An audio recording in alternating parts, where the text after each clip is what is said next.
The injured quarterback carousel in Austin will continue into Week 9 of the college football season.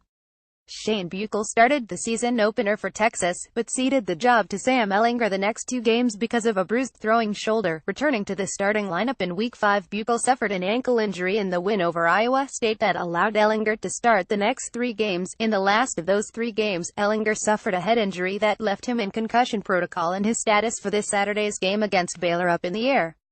Thursday, clarity was added to that situation as Tom Herman confirmed that Buechele will get the start against the winless Bears. The head coach also confirmed that his new old starter will be limited when it comes to mobility.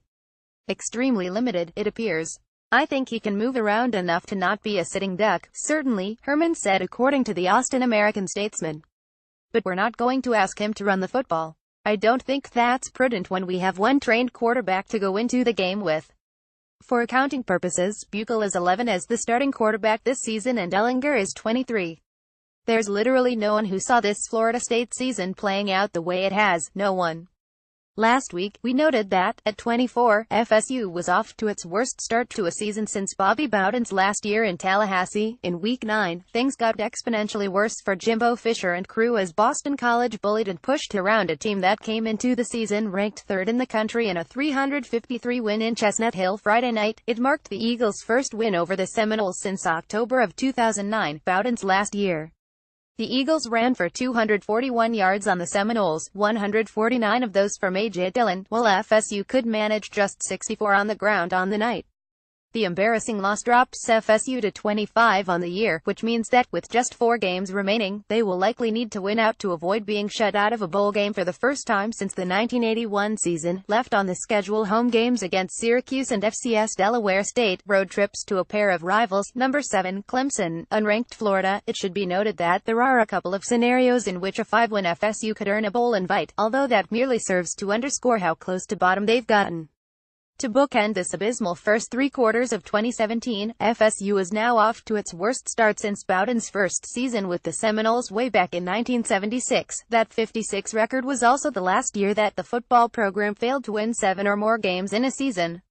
As for BC, they are now at 54, 1 win away from going to a bowl game for the second consecutive season. It's also their 3rd win in a row and 4th in last 5 games after starting the season 0-3.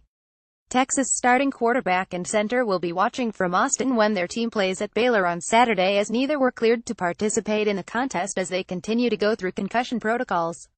A school statement confirmed the news Friday afternoon that Longhorn signal caller Sam Ehlinger and sophomore Zach Shackelford both are out of the lineup and did not even travel with the team to Waco.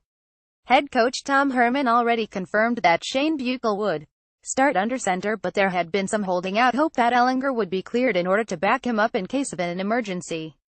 Buechele injured his ankle against Iowa State, originally knocking him out the lineup, and will be limited in terms of moving around in the pocket as a result.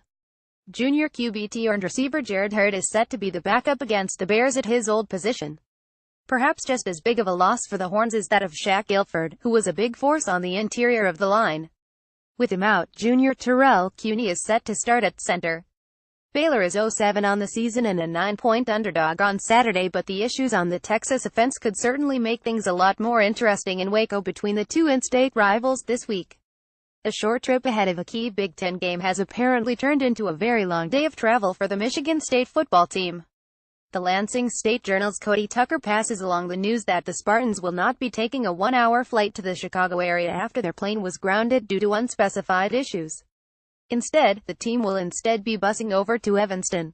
I'm being told MSU is busing to Evanston after the team's plane showed error before 2 takeoff attempts. ETA now 7 p.m. CST, Cody Tucker at Cody Tucker.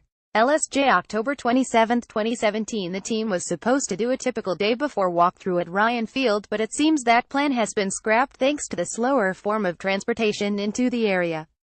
Google Maps says the 240-mile trip typically takes about 3 hours and 53 minutes, but traffic, especially on a Friday in Chicago, could push them past the 7 p.m. arrival time. The game is set for kickoff at 2:30 local time on Saturday. This isn't the first time a Big Ten team has had issues with their plane in recent years, but thankfully all is well in this case, even if the Spartans reach Northwestern via a slightly slower and more uncomfortable way. Joe Girardi was just let go as the New York Yankees manager, and while it is still possible he finds a new gig in the not-so-distant future, it appears there is one thing on his upcoming schedule that isn't changing: going to LSU, Alabama next weekend. "I think he's coming to the LSU game, and I hope he's bringing his whole family," Crimson Tide coach Nick Saban said Thursday night on his weekly radio show, according to USA Today. "It'll be good to see him again." Saban and Girardi have apparently known each other for a while and have chatted and visited with each other over the years. Considering the pressures that the manager of the Yankees and the coach of Alabama face on a daily basis, it's safe to say that they might have something in common despite being in two very different sports. Girardi is no stranger to being around football either, as the Northwestern alum has been seen at several Wildcats games and is friends with Pat Fitzgerald as well. With new on the road at Nebraska, settling in at Bryant-Denny Stadium to watch one of the biggest games of the college football weekend next Saturday and chat up Saban is not a bad way to decompress from the way things ended in New York. Hopefully for the Tide, things go smoother with Girardi in attendance than it did for the Yankees in their Game 7 ALCS loss.